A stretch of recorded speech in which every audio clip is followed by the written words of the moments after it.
Irmãos, meu sentimento nesse momento, muita alegria e regozijo, e realmente de um privilégio que o Senhor está me concedendo. Eu louvo a Deus pela Igreja Batista Água Branca, por essa oportunidade. Muitos gostariam de estar até aqui no meu lugar, como pastores, missionários, líderes, para falar. Coube ao Senhor, e aproveito também aqui para agradecer à comissão do jubileu, a pessoa dos irmãos da outra irmã Marta, o pastor Denilson também, que nos confiou para estarmos aqui para a honra e glória do Senhor. Antes de nós entrarmos na mensagem, eu gostaria de compartilhar com os irmãos um pequeno relato da minha chegada aqui em Água Branca. Nós tivemos o prazer de realmente chegar aqui mais ou menos no período de janeiro de 2005, portanto, para os matemáticos aí podem fazer a conta, aproximadamente mais de 20 anos. E nós ocupamos alguns cargos, algumas tarefas, alguns trabalhos que realizamos. Não estou aqui para vangloriar o homem, não, mas apenas para os irmãos. Antigamente, algumas igrejas, quando faziam aniversário, ela tinha lá um item lá dentro do programa, dentro do culto, chamado o histórico. O histórico. É claro que aqui eu não vou dar o histórico da igreja. Mas estarei dando o histórico de Carlos César. O som agora se melhorou, né? Alguém já me observou em casa que eu tenho falado pouco. Tenho falado um pouco baixo. E aí, então, tive até abrindo parada no fono. Nós pregadores aí, pastores, precisamos ver também a nossa fala, como está. Porque às vezes nós não temos o retorno, não só do alto-falante, das caixas, mas como também de nós mesmos. Aquilo que nós falamos, precisamos também estar ouvindo. E alguém fez essa observação. Não vou dizer o nome, vocês já sabem quem é.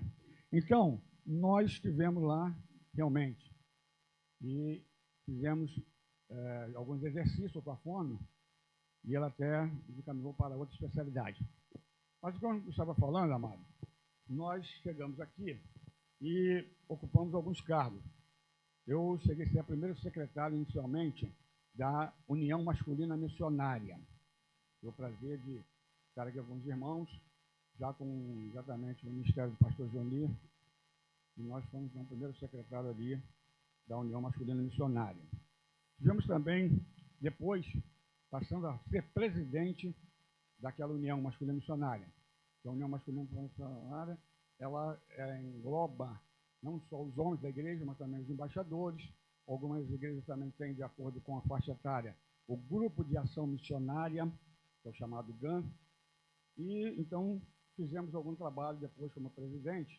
E me recordo até do culto cívico, o pastor Johnny deve lembrar disso, lá ali na ciclovia, o culto cívico religioso, no dia 7 de setembro. E fizemos algumas atividades como presidente, e depois tivemos o prazer também de ser o segundo vice-presidente aqui da igreja. Tendo como presidente o pastor Johnny, depois o irmão Fernando Lourenço, como primeiro presidente, primeiro vice-presidente, e Carlos César como segundo vice-presidente. Até realizei uma sessão, vocês não se recordam, teve até uma sessão aqui, teve algumas irmãs que se reconciliaram e voltaram para a IBAB e estão até hoje aqui conosco. Então, são os trabalhos que foram realizados, irmãos, para a honra e glória do Senhor.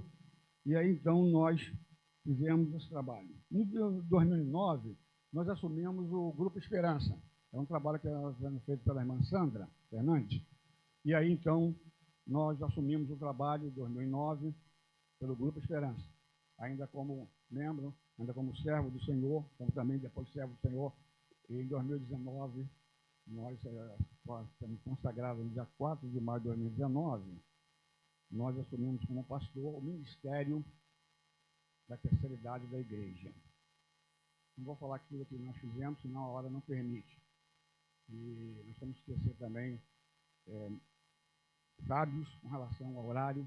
Alguns falam assim, não, vai pregando, e o Espírito Santo que conduz. Mas o Espírito Santo de Deus também ele é organizado. Ele não passa assim das medidas, né? Como diz a própria Bíblia. Tudo com decência começamos alguns trabalhos, fizemos alguns trabalhos de intercâmbio com Nova Betel, fomos lá, depois eles vieram aqui. Tivemos lá também no aniversário dos idosos 60 mais, lá da Igreja Batista Padre Miguel. A Marlene Neto nos convidou, fizemos lá o coro, Osana na época cantou, e alguns passeios, né? Com saudade dos passeios, daqueles que participaram. Bom, muito bom, né? Lá no Museu do Amanhã, Forte de Copacabana, lá na Quinta da Boa Vista, espalhaçada lá que alguém fez lá no circo. Isso são tudo para nós mostrarmos aos irmãos que o trabalho do Senhor, o servo do Senhor, nós não podemos ficar parados, contemplativos, olhando para aqui ou agora, não estou fazendo aí um jornalismo aí, para fazer a obra do Senhor. Então precisamos fazer a obra do Senhor. E 50 anos é 50 anos, tá? São 5 décadas. Será que não vamos chegar a mais 5 décadas no centenário? Só Deus sabe se Jesus não voltar antes disso, não é isso? Quando nós sermos arrebatados por Ele. Mas, amados, seria isso, então, um pequeno histórico de histórias vivas, né, pedras vivas para nós nesta manhã. Convido os irmãos para abrirem suas Bíblias. Vamos ler o seguinte livro de Lamentações de Jeremias, capítulo 4, versículos 1 e 2. Lamentações de Jeremias, capítulo 4, versículos 1 e 2.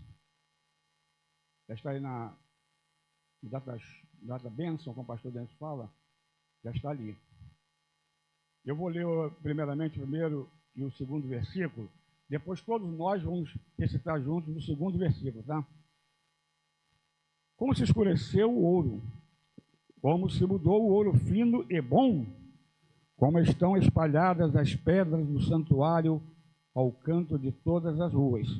Os preciosos filhos de Sião, comparáveis a puro ouro, como são, agora reputados por vasos de barro, obra das mãos do oleiro. Vamos todos falar esse segundo versículo? Então lá, deixa eu voltar lá. Os preciosos, vamos lá, os filhos de Sião, comparáveis a puro ouro, como são agora reputados como vasos de barro, obra das mãos do oleiro. Vamos recitar mais bonito? Uma igreja que completa 50 anos, um jubileu, data marcante, que é data memorável. Podemos, né, repetir novamente, com toda a força e vigor. Os preciosos filhos de Sião, comparáveis a puro ouro, como são agora reputados por vasos de barro, obra das mãos do oleiro. Irmãos, eu até antecipei lá no culto de quinta-feira, na casa da irmã Odete, do irmão Jeter, o tema da mensagem desta manhã, que Deus colocou no meu coração para que nós pudéssemos estar aqui refletindo por algum momento sobre isto, que é exatamente a nobreza de ouro. A nobreza de ouro. Vamos lá, aposto? Falha nossa? Não. Faz parte da tecnologia? Faz. A nobreza de ouro. Quando se fala em nobreza, é coisa muito especial, muito marcante, muito que merecida.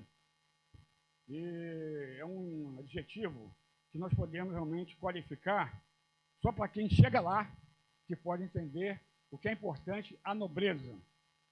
E nós vemos que essa nobreza, tá, que Jeremias descreve aí nesse capítulo 4, versículo 1 até o final, com relação a uma nobreza diferente. Antes eu vou dar um introito aqui, que por ano de 1889, em 15 de novembro, para os historiadores aí, do plantão, foi proclamada a República do Brasil. E aí, então, nessa data em diante, que havia a monarquia, Dom Pedro tinha vindo para cá, para o Brasil, Dom Pedro I, então, lá no Ipiranga, lembram dessa?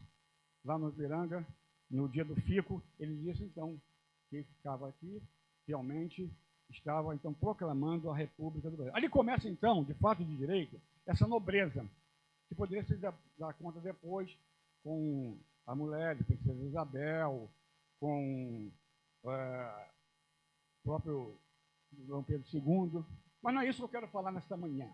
O que eu quero falar com os amados é sobre essa nobreza ocorrida lá, exatamente anos atrás, quando Jeremias e o povo estavam voltando do cativeiro, havia estado no exílio 70 anos. E agora eles foram retornando a Jerusalém, quando realmente Nabucodonosor os levou para serem cativos lá. E eles então agora vieram e houve lá uma desgraça muito grande. Que desgraça foi essa, pastor? Foi com relação à queima do templo, estavam realmente tirando, cobrando impostos a todo aquele povo, e também eles estavam cobrando até pedágio. Não é um pouco diferente de hoje, né? Chegamos até esse ponto aí, os irmãos sabem, MALI, deixa para lá. Então, eles esperavam sair dessa situação. E então vem Jeremias e ele coloca essa situação com relação a essa nobreza que todo crente, a IBAB, eu, você, aquele mesmo que estão lá na plataforma digital, pode considerar uma nobreza, mas só tem a nobreza de ouro, não de 18 quilates, não de 20 morde, mas 18 realmente que é especial. E também fazendo uma pesquisa, eu fui ver que o ouro, quando ele é extraído lá da viga, ele vem exatamente ainda para ser lapidado.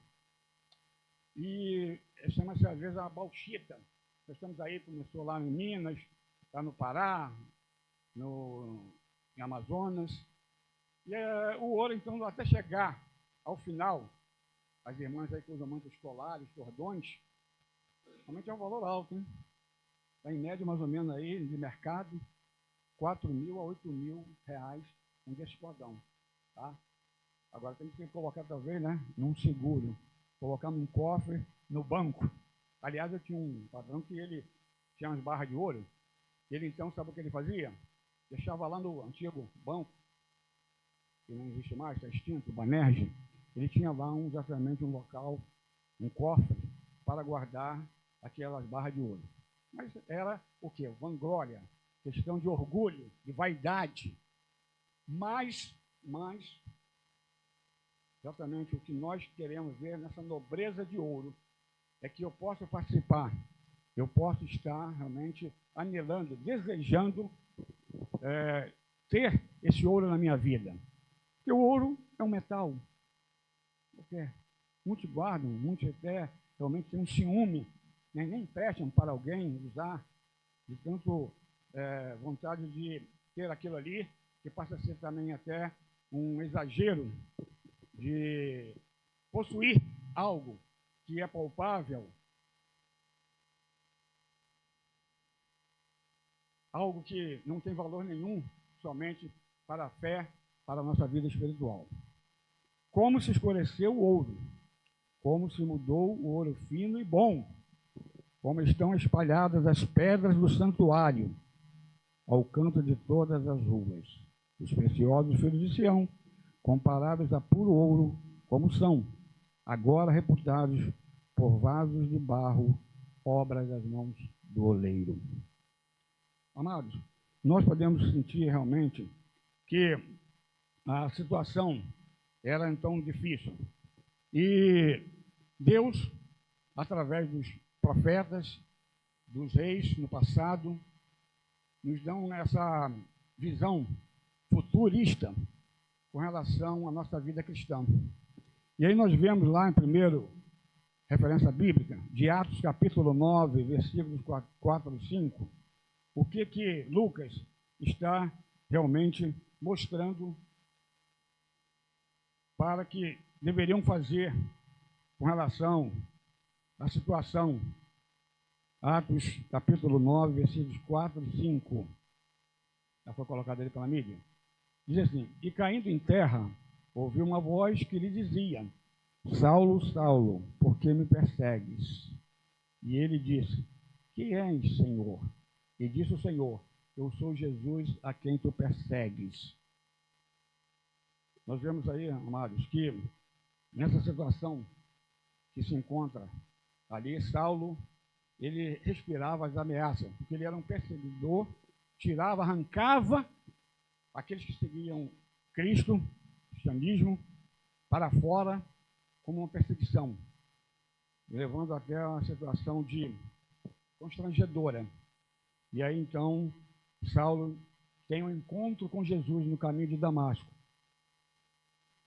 E Jesus, ele diz: Senhor, quem és tu, Senhor? E disse: eu sou Jesus, a quem tu persegues. Duro é para ti, recalcitrar contra os aguilhões. Recalcitrar, irmão, significa mais ou menos, lá na pesquisa, de murros. Ponto de faca, já ouviu falar nessa expressão? Ponto de faca. Pular de cabeça na espada, que seria um ponto de ferro no significado da definição mesmo de aguilhão. Ponta de ferro, tá? Para tocar os bois, os animais, movido com uma maior situação das próprias forças. Impedindo, então, de que alguém seguisse um caminho, de que alguém tivesse um encontro com Jesus Cristo. E aí, então, Lucas nos declara isso. A segunda referência que nós podemos ver é que está lá em Atos, capítulo 3, versículos 6 e 9. Atos 3, versículos 6 a 9. Aquele fato acontecido lá na Porta Formosa, em que Pedro e João estavam lá, e agora aparece lá na porta, na entrada do templo, um coxo, um moribundo, que desejava realmente, também ali, já que era o templo, da oração. Então, diz o texto: e disse Pedro: não tenho prata nem ouro, mas o que tenho, isso te dou. Em nome de Jesus Cristo, o Nazareno, levanta-te e anda. Versículo 7. E tomando-o pela mão direita, levantou, e logo seus pés e tornozelos se firmaram. E finalmente, versículo 8. E, saltando ele, pôs-se em pé, e andou e entrou com eles no templo, andando e saltando e louvando a Deus. Isso não é maravilhoso, irmão? Essa experiência que Pedro e João teve ali com aquele coxo, com aquele mendigo, aquele maltrapilho. Ele então tem essa experiência de levar ele, não por ter curado fisicamente daquela enfermidade, não, mas principalmente da sua alma, daquilo que ocorrera nele. Então, amados, muitos proclamam a salvação, tiveram essa missão, como Pedro e João, confiado nele a fazer a obra. Chama-se dizer aí fora, aí, abrindo parênteses também, que às vezes a menina se engana pelas aparências, né? Tem um adágio, um provérbio que fala, que eu sempre lembro, que nem tudo que reluz é ouro. Nem tudo que reluz é ouro. Já ouviram falar isso aí? Aí fora? Nem tudo que reluz é ouro. E às vezes nós vemos muito estamos palpados, estamos com os olhos nus com relação àquilo ali que nos mostram, com relação àquilo que nos oferecem, por aquilo que nos presenteiam, e muitas das vezes nós estamos enganados. Está então reservado, irmãos, esse prêmio aos nobres filhos de Sião, como diz lá no versículo 2, capítulo 4 de Lamentações. Nós vemos que filhos de Sião, nós temos aí uma grande controvérsia, que muitos aí mundo falam: eu sou filho de Deus. Não. Vamos fazer aqui uma retificação, que nem todos são filhos de Deus. Podem ser criaturas de Deus, mas filhos só vão ter, como diz lá em João, capítulo 1, versículo 12. Mas a todos quantos receberam, deu-lhes o poder de serem feitos filhos de Deus, aos que creem no seu nome. Então, só aquele que recebe Jesus como Salvador é que pode se considerar filho de Deus, filho de Sião, filho de Jerusalém. Amado, vamos então para a próxima recompensa, que é a recompensa da cilada do inimigo. Está lá em Efésios capítulo 6, versículos 10 e 11. Podemos acompanhar? Estão preparados? Estão apostos? No demais, irmãos meus, fortalecei-vos no Senhor e na força do seu poder, revesti-vos de toda a armadura de Deus, para que possais estar firmes contra as astutas ciladas do diabo. Irmãos, é uma afirmação de o apóstolo Paulo escreveu na igreja de Éfeso, que eles deveriam exatamente estar somente firmes, preparados. Paulo, então, ele pensa de si para consigo mesmo, nessa missiva destinada à igreja de Éfeso, que eles deveriam estar preparados. Mas preparados com as próprias forças deles? Não. Com a sua sabedoria? Não. Com aquilo que havia no currículo deles? Não. Mas deveriam estar preparados na oração, na palavra. Porque, irmãos, as tentações vêm. O inimigo não está satisfeito com o que o irmão realiza. Numa comissão da igreja, num departamento, num ministério, não está satisfeito. Ele diz que ele até está querendo despovoar os céus. Essa é a missão dele, como diz lá em João. Ele veio o quê? Para matar, roubar e destruir. Então nós precisamos estar ligados, precisamos estar realmente alicerçados nesta palavra em que Paulo nos mostra, para nós estarmos prontos. Irmãos, eu tenho me preocupado um pouco com o mês de junho para cá. O mês de junho para cá tem essas festas aí folclóricas, essas festas que às vezes elas não traduzem nada, não trazem aumento de benefício ali. Então, se você pede um irmão,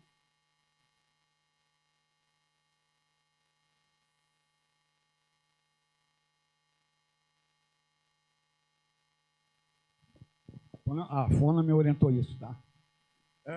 Alguns irmãos estão se deixando levar para alguns festivos de junina, de julina, de agostina. Será que vai ter bem em setembro, setembrina, outubrina? Não sei. Alguns estão se deixando levar. Irmão, nós não podemos ser crentes só no literal, só nominal, só como membro de uma igreja. Nós precisamos não nos deixar levar por influências, tá? Malignas, por influências que vêm até nós. Nós precisamos rechaçar, nós precisamos combater esse tipo que às vezes tem até levado às igrejas os problemas. E nós precisamos estar vigilantes quanto a isso, porque o inimigo não está pronto aí para andar em derredor, a quem possa tragar. Então ficamos, irmão, que preparados e passando também para nossos filhos, para os nossos sobrinhos, para os nossos netos, bisnetos, tem que pôr esse legado, essa mensagem, para que eles também não adentrem por esse meio aí, pecaminoso, em que só vai destruir, não só eles próprios, a comunhão com Deus, mas como também a grei. E aí, então, nós vamos realmente ter alguns que estiveram aqui conosco, e já não mais estão conosco, estão lá fora. Porque foi por essa nuvem de embaraço, essa mídia que tem levado aí a muitos crentes ao caminho pecaminoso, a se destruírem. Irmãos, a outra recompensa que eu gostaria de falar com os irmãos nesta manhã, que é exatamente voltada para a questão do nosso tema, que é a nobreza de ouro, ou do ouro, como queiram. Essa nobreza estaria voltada exatamente para a questão de nós voltarmos para a nossa vida. Uma vida que agrade ao Senhor. Uma vida de testemunho. Uma vida de que realmente a pessoa lá fora, não crente, nosso colega de trabalho, nosso vizinho, colega na faculdade, possa ver em nós pessoas diferentes.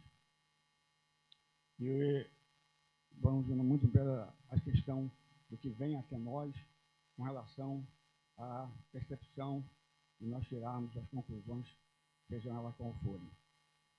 Conta-se que uma senhora, ela...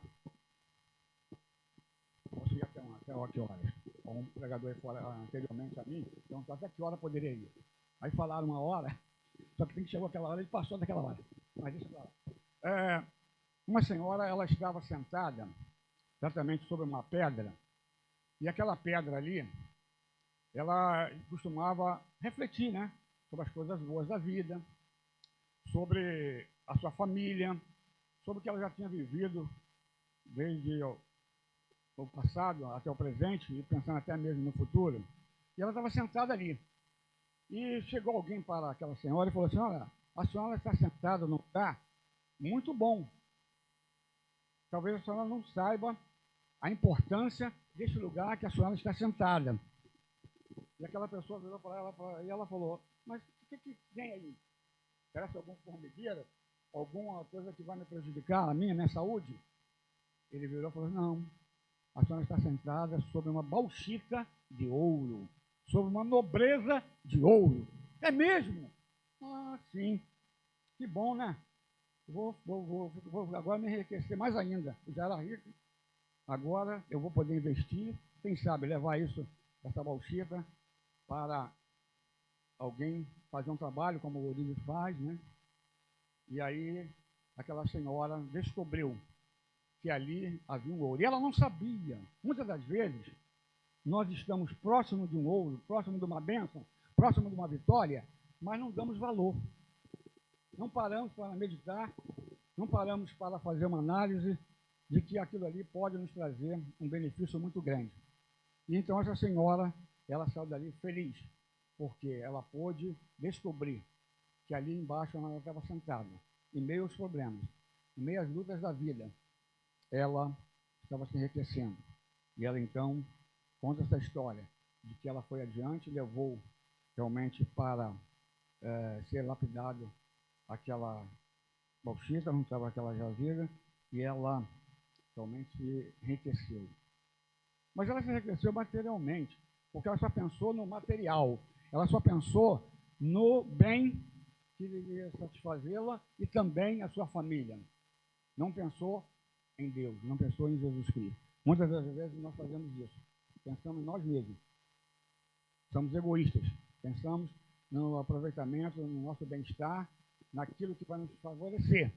Mas não pensamos também para a honra e glória do Senhor. Irmãos, nós esperamos a recompensa que é aqui, que essa nobreza de ouro ela está garantida.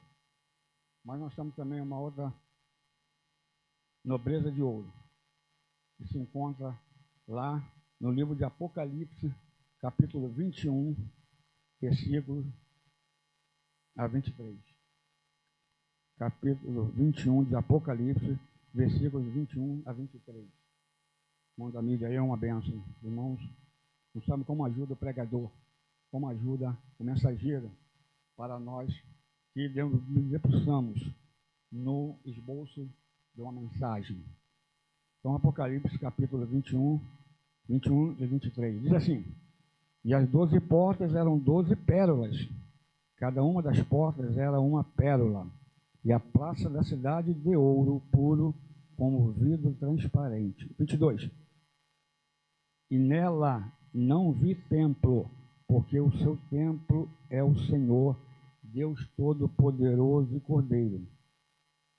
E a cidade não necessita de sol, nem de lua, para que nela resplandeçam, porque a glória de Deus a tem iluminado, e o Cordeiro é a sua lâmpada.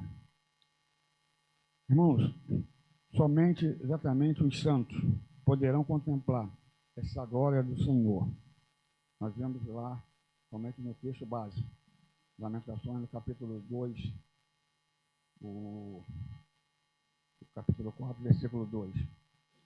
Irmãos, nós precisamos estarmos cônscios dessa responsabilidade, cônscios da obra que o Senhor fez em cada um de nós. Não uma obra de metal, de bronze, de prata, mas de ouro puro e fino. De ouro que o Senhor deseja de cada um para seguirmos esta obra. Não talvez aqui, no Otagrei, não talvez aqui ainda na terra, mas no céu.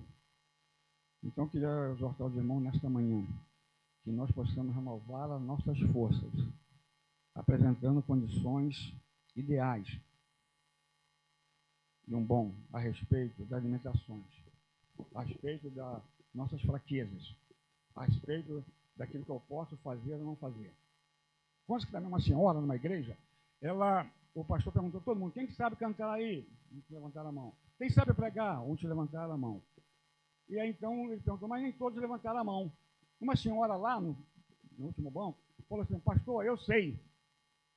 Mas o que a irmã sabe fazer? Eu sei fazer bolo. Então a irmã está cooperando com o reino de Deus na obra do Senhor. Mesmo que não é assim expressivamente, mesmo que não é assim à tona, tá? De modo visível, mas aquela irmã sabia fazer bolo. Às vezes nós não temos um dom de cantar, de pregar, de ser professor, de ser diácono. Nós temos um dom que o Senhor nos deu para a obra do Senhor. Quer nos bastidores, quer na recepção, quer na parte da cantina. E assim nós podemos fazer a obra do Senhor. Irmãos, nós precisamos ser gratos a Deus pelo que Ele tem feito por nós. E que nós, como membros da igreja, podemos e possamos fazer aquilo que Ele pretende de nós. Que nós sejamos instrumentos nas mãos dEle, para que o Senhor possa nos ajudar. Pode ir para o final da nossa mensagem. Nós queremos dizer aos irmãos o seguinte, que devemos nos lembrar e vir à memória aqueles irmãos que tiveram a visão de 9 de agosto de 1975. Passaram aqui vários irmãos baluarte, abnegados e abnegadas, para fazer essa obra, para que hoje nós pudéssemos estar aqui, desfrutando e nessa celebração dos 50 anos de nossa igreja. Nós precisamos, então, estarmos cônscios de fazermos a obra do Senhor. E assim nós seremos como puro, fino ouro nas mãos do oleiro. Então, oleiro é Jesus. Nós somos o barro. Precisamos sermos submissos, estarmos na dependência dele, para que ele nos use com poder e glória. Que Deus, então, possa nos abençoar e nos faça assim mais próximos, mais fiéis a ele, porque ele é fiel a nós. Apenas não, irmão, na fidelidade de vir aqui à igreja às quartas-feiras, no domingo, numa festividade. Mas quando eu falo em fidelidade, eu falo não só da presença, mas como também as nossas ofertas. Estou bem à vontade para falar isso aqui? Sou membro da igreja? Estou bem à vontade? As nossas ofertas, nossos dízimos. Porque a igreja tem vários projetos pela frente, né? De ampliação do seu imóvel, da propriedade. E aí, então, nós precisamos estar assim fazendo essa obra, junto, de ombro a ombro, de mãos dadas, com a direção da igreja. Tá bom? Vamos louvar? 456. 456.